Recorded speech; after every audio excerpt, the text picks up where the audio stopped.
The TVWAN News is proudly brought to you by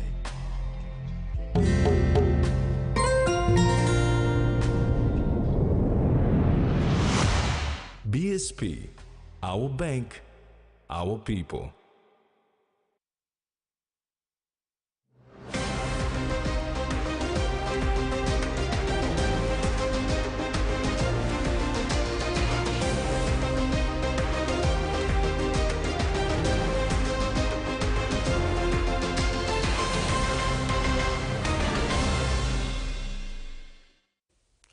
Hello and welcome to Monday's News. I'm Rex Lita. And I'm Jasmine Rojak. Join me later in the bulletin for sports.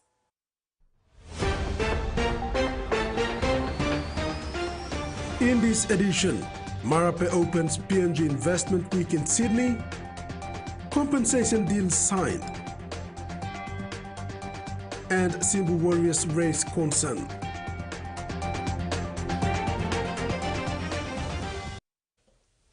Over 1,700 delegates have registered for the 2024 Papua New Guinea Investment Week in Sydney, Australia. Delegates, speakers, exhibitors and the media have started registering on Sunday morning at the ground floor of the International Convention Centre, Sydney. Over 1,700 participants have registered for the 2024 Papua New Guinea Investment Week in Sydney, Australia. Registration started on Sunday morning, followed by the PNG International Suppliers Forum and the Investment Regulators Forum. The Investment Regulators Forum started at 10:35 a.m. in the Darling Harbour Theatre, Level 2 of ICC, Sydney. PNG Ready for Investment was the subject of Session 1 of the Regulators Forum that saw presentations from key state agencies, including the PNG Investment Promotion Authority, the Immigration and Citizenship Service Authority, PNG Customs, the Internal Revenue Commission, and the Independent Consumer and Competition Commission. In his introductory remarks, the Senior Vice President of the PNG Chamber of Resources and Energy, Richard Kasman, said these presentations will equip attendees with the knowledge necessary to navigate the regulatory environment of Papua New Guinea. The Managing Director of PNG IPA, Clarence Hood, shared statistics of investments into the country, with Australia being the top investor with an investment of 4 billion kina, followed by Malaysia with over 600 million kina, and France and the US with over 500 million kina. These figures are almost near actual, because previously the data that I used to present was taken at the foreign certification point, which were basically estimates. The data I'm presenting to you now is from the annual returns that are submitted by companies, so they are almost. The Acting Chief Migration Officer Wellington Navasivu presented on PNG work permits and visas, followed by Chief Commissioner David Towe on PNG Customs, Import and Export. PNG's leading investment event, which has attracted over 1,700 attendees, will end on Wednesday, December 11th. Susan Oreape, TVWAN News. Prime Minister James Marape officially opened the 2024 Papua New Guinea Investment Week, in Sydney this morning. With the investment, PNG is friends to all. Facilitated by the PNG Chamber of Resources and Energy, PNG's leading investment event provides the platform to attract investors into the country. Prime Minister James Marape officially opened the 2024 Papua New Guinea Investment Week in Sydney this morning. He painted PNG as an environment that is conducive for investment, with the government focused on improving law and order through the Defence Cooperation Programme and infrastructure development. He emphasized that PNG is transparent with its dealings with international partners and is friends to all countries, including the USA and China. PM Marape assured potential investors that PNG's foreign relations will enable their market access He further outlined that PNG has close relations with 20 of the top economies in the world. PM Marape also mentioned Indonesia, India, France, Germany, PNG's traditional link to UK, South Korea, and PNG's close friend Australia. PM Marape said investors will have no problem when it comes to finding a market for their products in the bilateral relationships that PNG honors, values, and relates with. Susan Oreape, TVWAN News. New Pogera Limited has signed the long-term compensation agreements with recognized landholder agents for 14 of its 15 tenements that require compensation to be paid. This includes SML 13. This complies with Part 5 of the Mining Act 1992. NPL matches this announcement recently. The long-term compensation agreements supersedes and replace the consent compensation agreement signed and registered in November to December 2023, which paved the way for the Pogera mine to restart on December 23, 2023. The parties commenced negotiation on the LTCAs in February 2024 and held a series of meetings transparently to ensure free, prior, and informed consent by landholder agents. An overwhelming majority of 94% of landholder agents or their authorized proxies signed the LTCAs over the period from November 24th to December 4th, 2024 in both Tari and Pogera. Due to a court order, NPL was unable to engage with the landholders of certain land that is subject to an order by the National Court in proceedings brought by the Tieni Yanguna Incorporated Land Group. The LTCAs provide for increased compensation and contain provisions that were settled with the Chief Mining Warden at the Mineral Resources Authority to improve transparency, provide clarity, and aid effective dispute resolution. NPL will now provide annual reports to the MRA on compensation payments made. Freddie Mo, TVWAN News. Meantime, New Pogera respects the rights of the landholders, agents for mining easement 119, who choose not to sign an LTCA and remain subject to the CCA in respect of that tenement. Having achieved this important milestone, NPL now looks forward to finalizing the Community Development Agreement for SML 13. It will also continue to push for fair and equitable distribution of benefits between all tenements to ensure social license for the life of the mine. Provincial member for Milne Bay, Gordon Wesley, has officially announced his resignation from our party and joins with the Social Democratic Party led by Governor for NCD, Powers Parkop. In a small but significant ceremony held recently in Port Moresby, Wesley said his move to SDP was for the good of his people and not for his personal gain. Speaking during the official announcement by his move to join the Social Democratic Party recently, Provincial Member for Milne Bay, Gordon Wesley, says with the government's intention to establish a PNG Defence Force forward base in Milne Bay, he is ready to partner with the government and make it fruitful.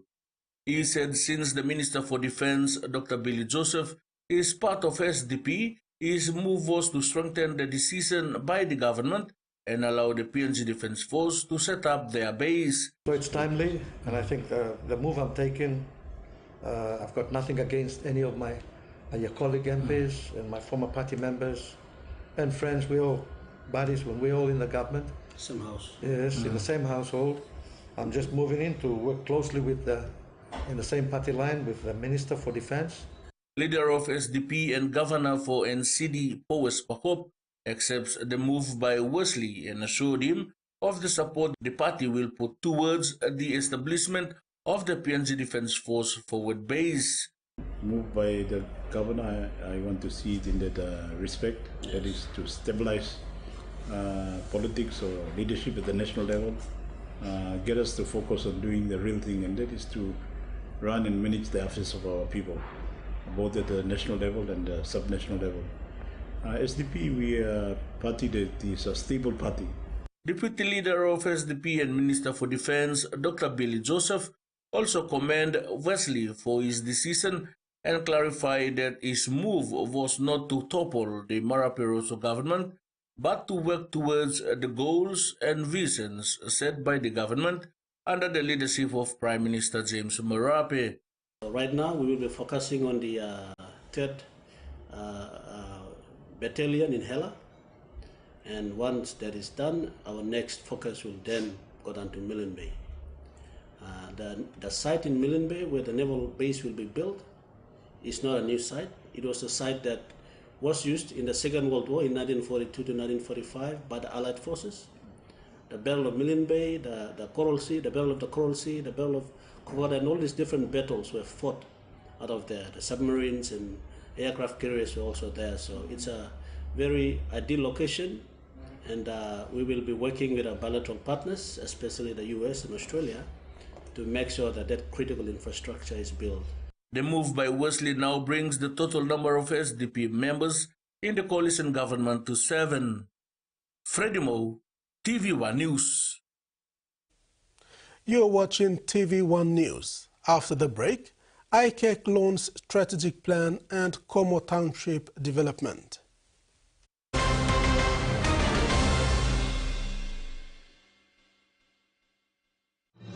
Experience a convenient and smarter way to do your banking with BSB Mobile Banking. You don't have to leave the office or your home to pay for bills. You can view your account balance, transfer funds, top up phone credits, or purchase Easy Pay units wherever you are.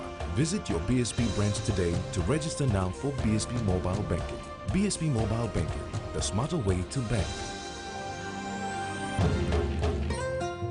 BSB, our bank, our people. He says the best Hunters players come from his region. So does she. But there's one thing that brings everyone together. SB Laga, Bunyamyumi.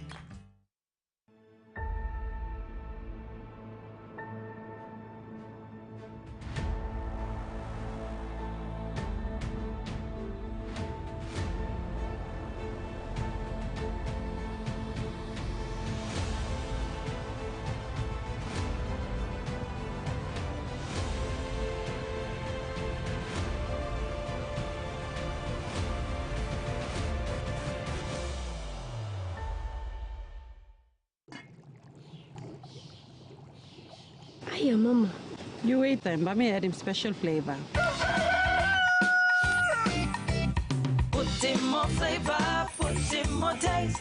Add the kakaro, get up and big smile on face. Time for kimchi, can I quick kumutu? Sip, sip, the mumu, yes, magic on you. Maggi, the taste PNG loves. Quick favorite meal for the day does feel good. Snacks noodles is my choice for a simple meal. It is easy to prepare and fast to cook. And with a touch of flavor and ingredients, quality noodles that can be cooked and enjoyed in many different ways. You see, my whole family loves it. It's made here in PNG and comes in different packed sizes. Snacks noodles, tastier but you like it more.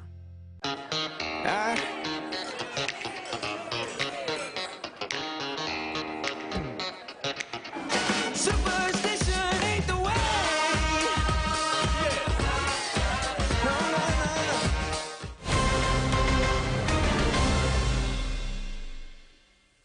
Welcome back. The Independent Commission Against Corruption, or ICAC, has launched its 2024 to 2027 strategic plan recently in Port Moresby. The plan, supported by a 2024 to 2025 annual work plan, set out a clear roadmap for the ICAC's priorities objectives, and initiatives, ensuring alignment with its long-term vision and operational goals. According to the Deputy Commissioner of Prevention and Corporate, Graham Gill, the strategic priorities of the plan includes undertaking impactful investigations and prosecutions, increasing engagement and awareness of the ICAC's roles and functions, developing cooperative relationships, driving corruption-resilient systems through prevention, policy and legislation, creating robust internal governance and reporting systems, and building internal organizational capability and culture. The ICAC strategic plan is available for download on our new website. Jill said apart from the strategic plan, ICAC has also launched its new brand, which now includes over 50 customized templates, corporate wear, and a comprehensive brand guide. This enhances the ICAC's professional image and sets it up for brand recognition across Papua New Guinea. Which now includes a range of branding materials, such as the things as you see before us today.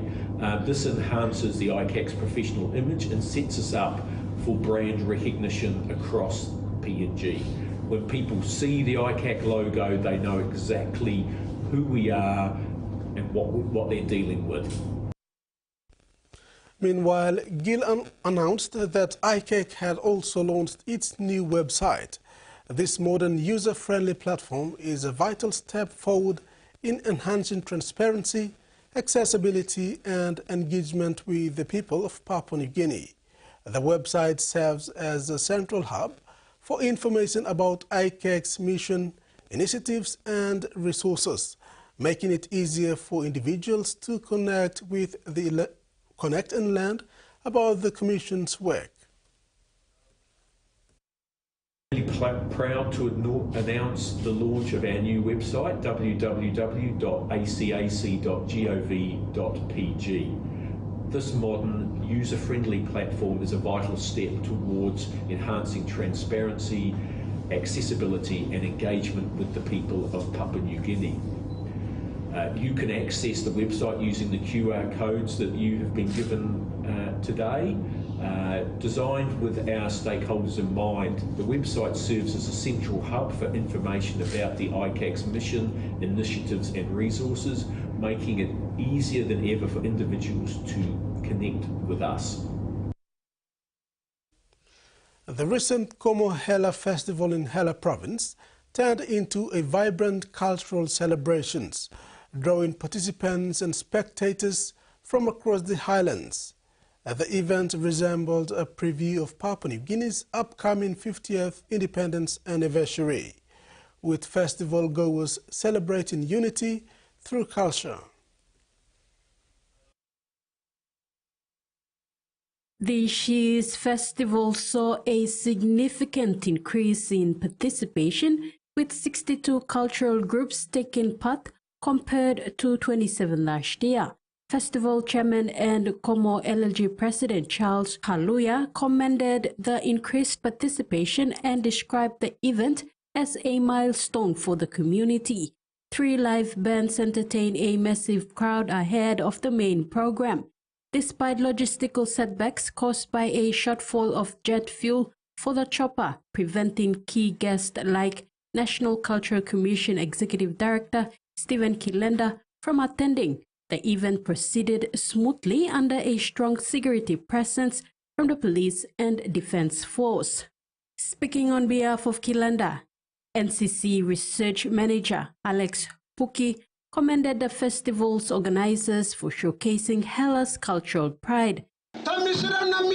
Today, meeting us in Papua New Guinea celebrating 50th anniversary. Como you are celebrating culture belong you also 50th anniversary belong Papua New Guinea.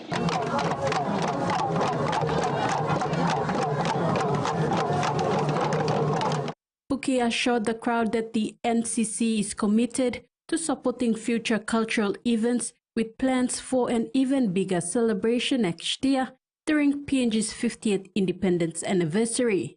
But there's a culture, I mean maintaining the peace that we have.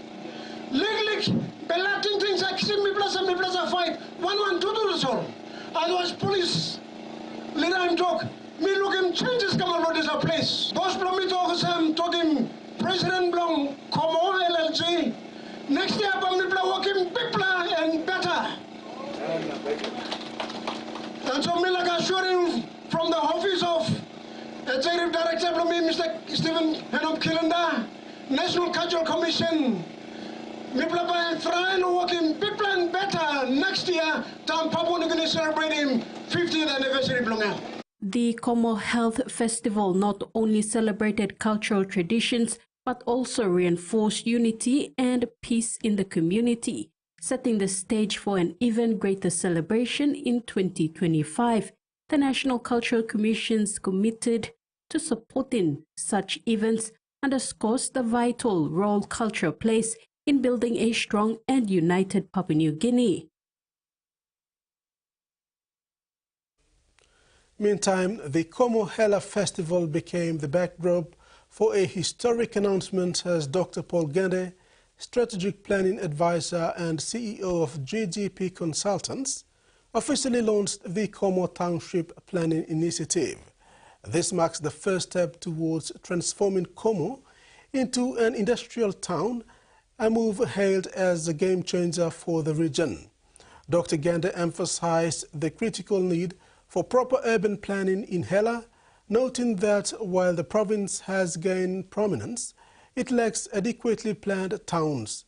He highlighted the strategic leadership of Deputy Governor Charles Haluya and Governor Philip Undialo, who facilitated the initiative to bring a team of engineers to Como to kickstart the planning process. Administration blow in the provincial government must make sure there's all necessities for town must stop. All man here now only go to Hagen, only go to Mendi, only go to Mosby, all run because this law something necessary something to get up him down in Australia. And now we take a look at finance news. The Kina closed unchanged at $0.2512 in the interbank market. At Bank South Pacific, our Kina was buying $0.2437 $0.3785 Australian dollars, €0.2229 and 36.22 Japanese yen. Looking at commodity prices at New York close, gold, coffee closed higher, palm oil, crude oil and copper closed lower, and cocoa and copra closed the day unchanged. And on the stock market, the Dow Jones closed lower, ASX closed higher, and all ordinaries closed lower. This is TV1 News. We'll have news making headlines overseas. When we come back, stay with us.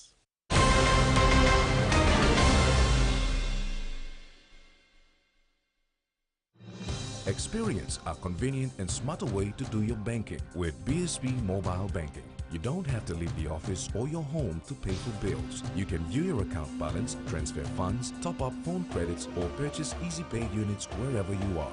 Visit your BSB branch today to register now for BSB Mobile Banking. BSB Mobile Banking, the smarter way to bank. BSB, our bank, our people. A true champion is measured by their courage, their determination, and their passion to never give up and to always keep trying. With a delicious Milo in milk taste and added nutrients, Milo in milk is a great way to fuel our little champions with nourishing energy every day. Because true champions give it their all. Milo, PNG and Mia. Find PNG made. All right, man. Show me some good slippers around here. Boss man. Good, you want. Strong like you, smart like me. Yeah, I hope they don't break. Now surely look his son. This is Relaxo. Strong plus thread. Should I try him on you? No, please. I'll take them. Relaxo. Very strong, lasts long. Enjoy life when we work together. together, making happy memories that last forever.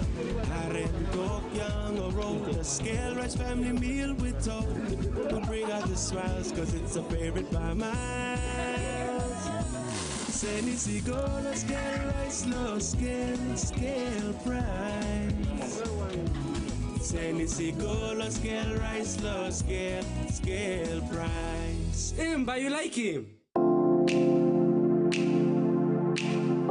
A warm Christmas and New Year's greetings to our valued guests. Thank you for choosing Sidla Bay Hotel during your time in Maros Province. We wish you a joyful Christmas and a new year filled with happiness, health and special moments with your loved ones. Merry Christmas and a Happy New Year. With gratitude, the management team of Sidla Bay Hotel in partnership with Tassin Group Limited.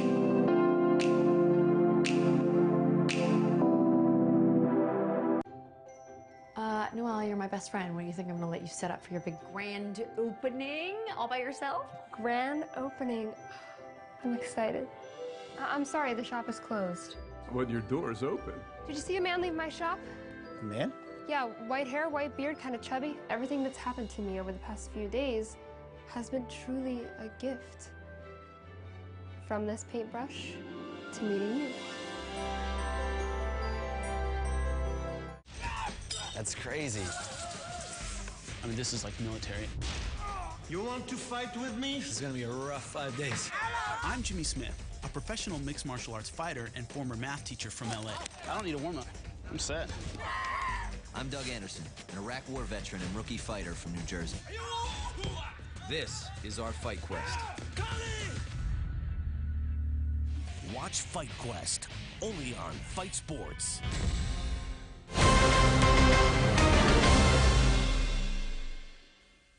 Thanks for staying with us. Turning abroad, Fiji's consideration of joining the Regional Free Trade Agreement, known as PECA Plus, raises critical questions about what it expects to get out of it compared to what it will cost. Fiji previously looked at the offer and decided against it.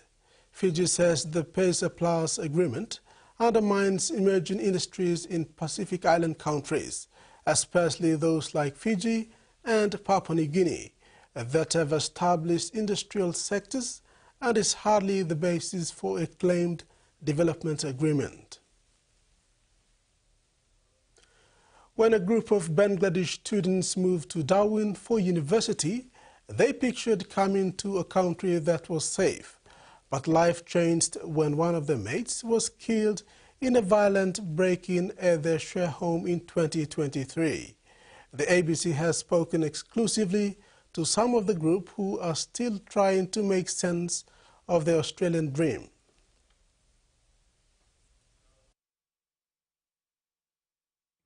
Omar Farouk and his friends never thought their dream of studying in Australia would turn into grief. It feels like a nightmare, not just a bad dream, like the worst nightmare you can have.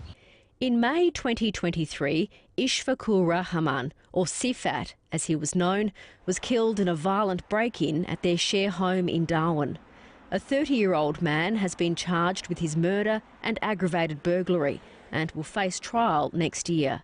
Sifat's best friend from Bangladesh, Safi Sami, says the death has been life-altering. I have to calculate everything. Can I go there, or is it safe for me? Chowdhury Sadadareen organised Sifat's funeral and the repatriation of the only child's body back to Bangladesh. We need to attract more migrants over here so they can stay here as their home.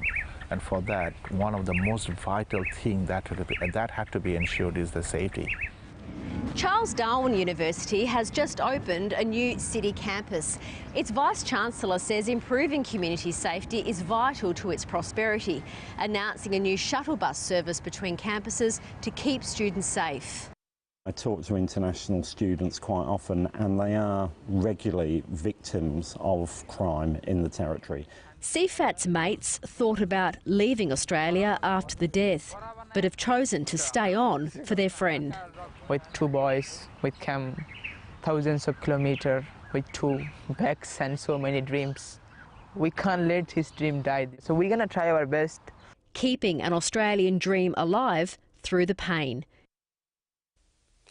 Opposition leader Peter Dutton has visited the Ades Israel Synagogue in Melbourne's southeast this afternoon, meeting with local community members. Mr. Dutton spoke to a short time ago outside the synagogue, saying there is no place for anti-Semitism in Australia. This has been a shocking circumstance for every Australian. People who are watching the scenes unfold here really are devastated, because most Australians have in their heart love, not hate, and when you look at the devastation that's been wreaked upon a place of worship, it has no place in our country whatsoever. This is obviously now a terrorist attack, as has been acknowledged eventually by the Prime Minister, and I want to thank the authorities here in Victoria, as well as the Australian Federal Police and others who will be working day and night to bring the people to account for this atrocious act. When you hear of the impact on young children, elderly parents within the community, it truly is an abomination. How do you explain to a 7 or 8 year old Jewish child that their place of worship is attacked in this way? How do you explain to them that there are armed guards at their school protecting them from a similar attack? I think we all need to come together and make sure that we can call out evil where we see it, and this really is evil. And we need to make sure that the anti-Semitism that has now become commonplace in our society is repelled at every opportunity, and we need to make sure that as a society we stand united with the Jewish community and let them know that we do not tolerate any act of anti-Semitism in our country, and that's the reason for my presence here today. Rising sea levels and bigger storms are speeding up coastal erosion in South Australia's southeastern. There are questions about what should be protected at all costs and what can be left at the mercy of the pounding Southern Ocean.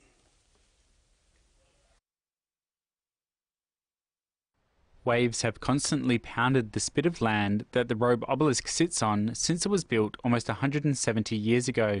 Coastal erosion expert Professor Patrick Hesp says climate change is making the Southern Ocean rougher. There are worries the obelisk could soon topple into the sea. On the southern side, it's only a couple of metres away from the cliff edge. And so at that erosion rate, and there are quite significant cracks in the limestone there, so it could fail as soon as 5-7 years. According to a report compiled for the local councils, the whole peninsula could disappear by 2050. So the local council has formed a committee to decide how to keep Robe's icon alive. It's found protecting the cape or moving the obelisk would be too expensive. We've decided to recommend to council that we build a replica. The form of that is unknown at this stage. We've yet to make those decisions, but that's what we're going to recommend. If money can be found for a replica, there would be 2 obelisks just 400 metres apart until the original beacon ultimately sinks into the sea.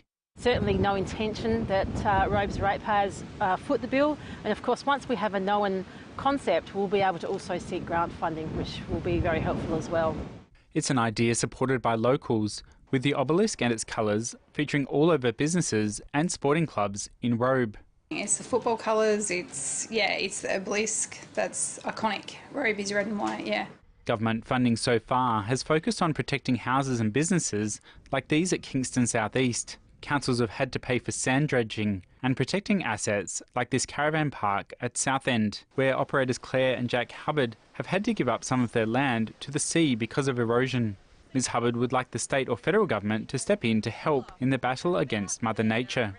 I think it's really at the deadline now where something has to be done to lock it in so that we don't not only lose the park, we're going to lose the bridge, we're going to lose the whole groin area where we're actually cut off from the rest of the town. So that just cannot keep happening.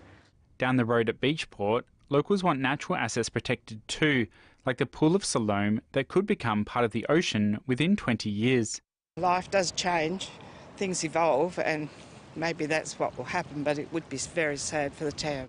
Local Mark Wheel would like a seawall installed along the bay known as the Salmon Hole to stop the dunes eroding. If we want to save dollars, we need to do something, and something is better than nothing. But Professor Hesp says more research is needed to fully understand the effect climate change is having on erosion. Just chucking in a seawall isn't necessarily going to solve the problem, particularly when you don't have good background data of how does the system work. Decisions would need to be made soon on what to protect and what to give up to the ocean.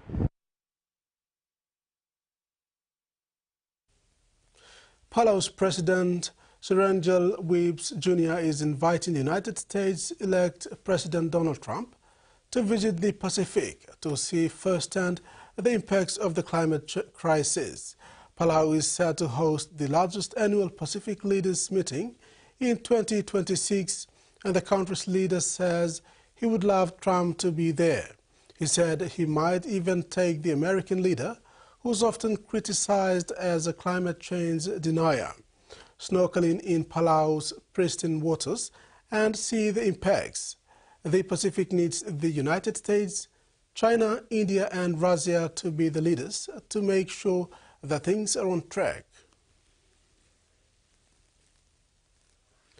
And that ends the news segment. Sports is next with Jasmine. Stay tuned.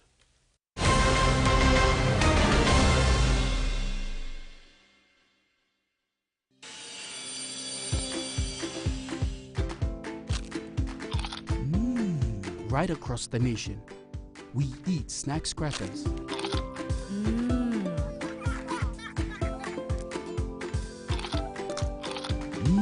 Emi trupla. All get a young plana lapun, only like him snacks crackers. Only make him here, no P&G, one-time lay biscuit company. It's crunchy and tasty. It's irresistible. Bro, it's awesome, man. Pepsi promotion. I'm so excited. Let's go, let's go. And Pepsi from Max. Pepsi from Max. And how do you win this? 5 tupla Pepsi, that's all. 2 cans, bro. 2 plus, that's all. You get yourself a chance to win this box of Max. It's crazy cool. My God. Pair of headphones. It's a towel. How about that?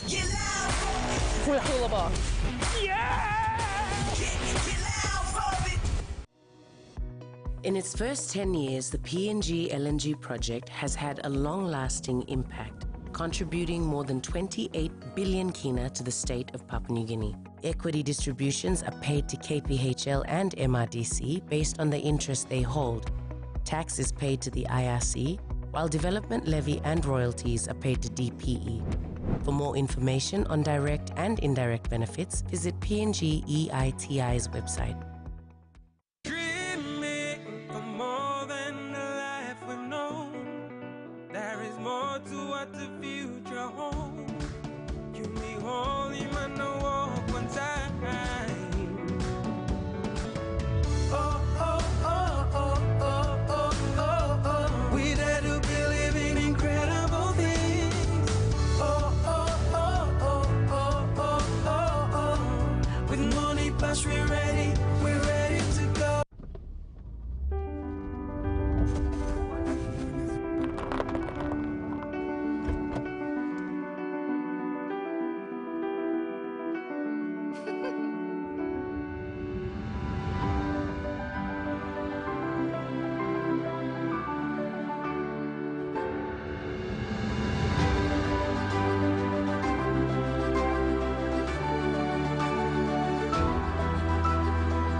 Back.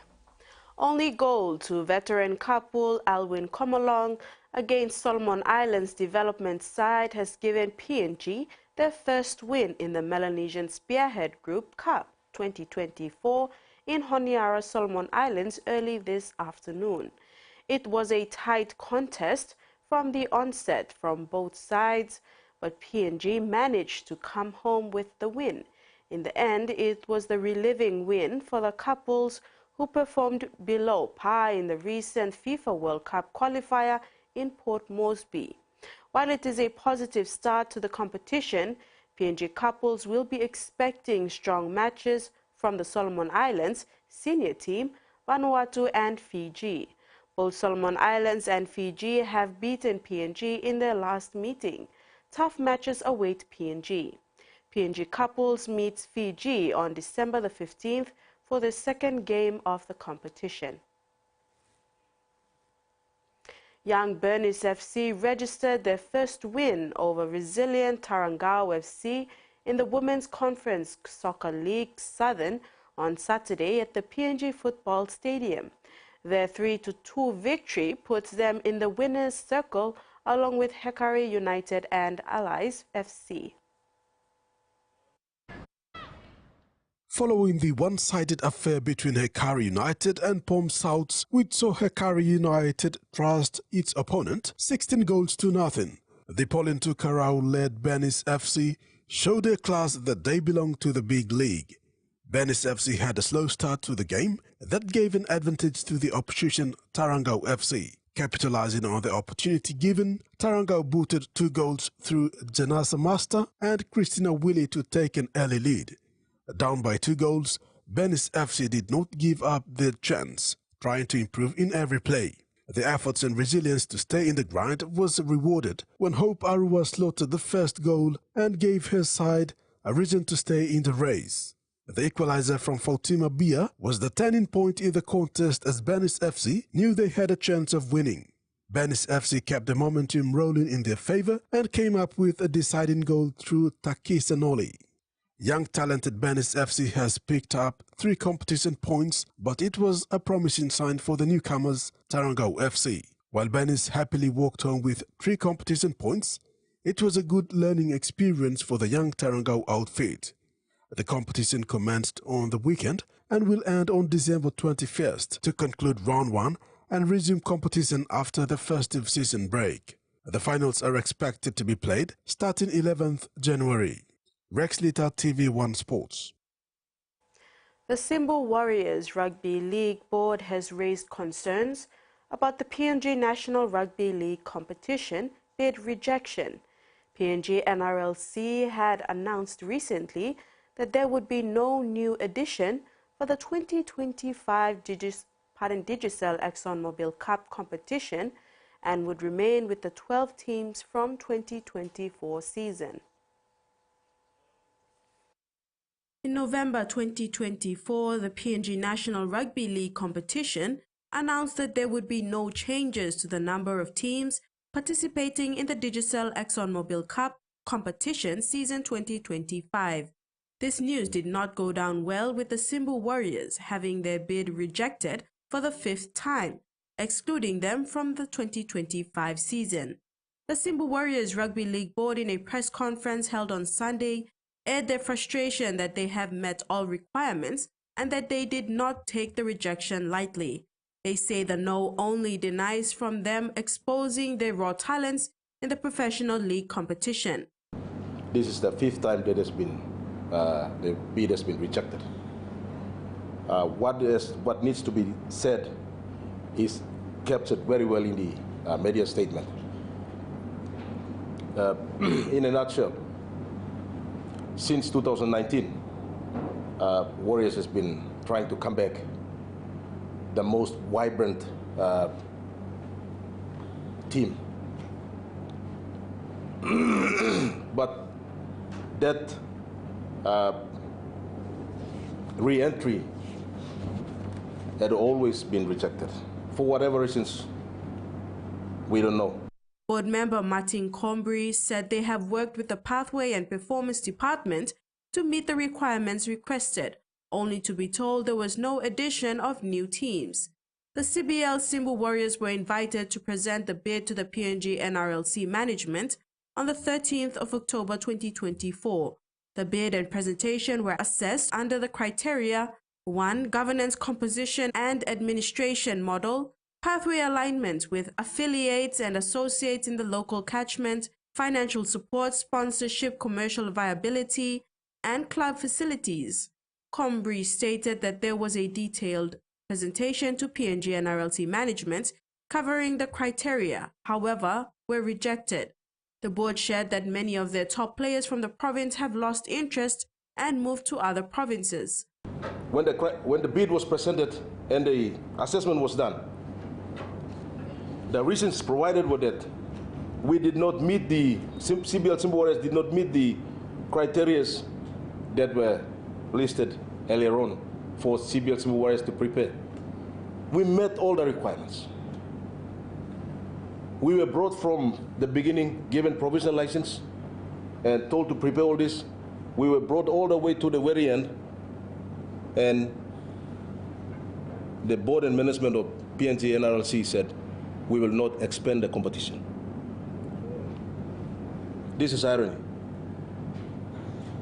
If they did not want the expansion, why inviting us earlier on? According to the PNG NRLC media statement, PNG NRLC thanked Morbe Kandes and Simbu Warriors for their strong submission and will continue to work closely to help them prepare for a successful entry into the competition in the future. Jasmine Irojak, TVWAN News. The Simbu Warriors share that there is an economic loss for the club due to the PNG National Rugby League competition's decision to cease the extension of the Premier National Rugby League competition, the Digicel ExxonMobil Cup, in 2025. But there's a competition being currently run, and expenses have been expended on that. The expansion of money on the field, the high performance training, and the travel arrangements, and the preparation of the bid document itself, a substantial amount of money has been expended. And we're also losing sponsors. When the bid is rejected, sponsorship is also on the line as well. And merchandise is also on the line as well. So there's a lot of business and economic loss at the same time. And that ends the sports segment. We'll now have the weather forecast.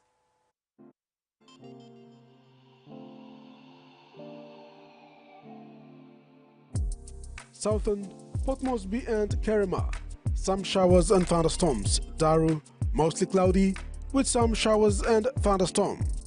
Momase, lay few showers. Medang and Wewak, possible brief showers. New Guinea Islands, Kaving and Buka, possible brief showers. Kimbe, possible few showers and thunderstorms. Highlands, Mount Hagen, Mende, Tari and Wabeg, some showers and thunderstorms. Ocean forecast for PNG areas for the next 24 hours. Coral Sea, sea smooth to slight with east to southeast winds of 5 to 15 knots. Solomon and Bismarck Seas, sea smooth with east to southeast winds of 5 to 10 knots. Pacific Ocean, sea smooth with northeast to easterly winds of 5 to 10 knots. And coastal waters forecast. Waters of southern PNG Indonesian border to Daru to Kiwai Islands, Kerema, Yule Island, Hood Point, to Samurai Islands, and waters of Manus and its western group of islands, seas 0.5 to 1.3 meters. Waters of Finsafen through Vitia Strait to CRC Long Island, seas 0.5 to 1.5 meters. And waters of New Island to New Britain, seas 0.5 to 1 meter. And that wraps up the news tonight. Thanks for watching. Good night.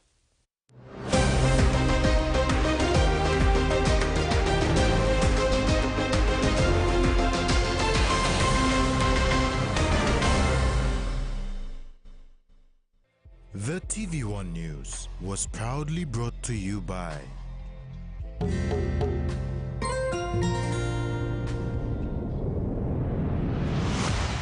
BSP, our bank, our people.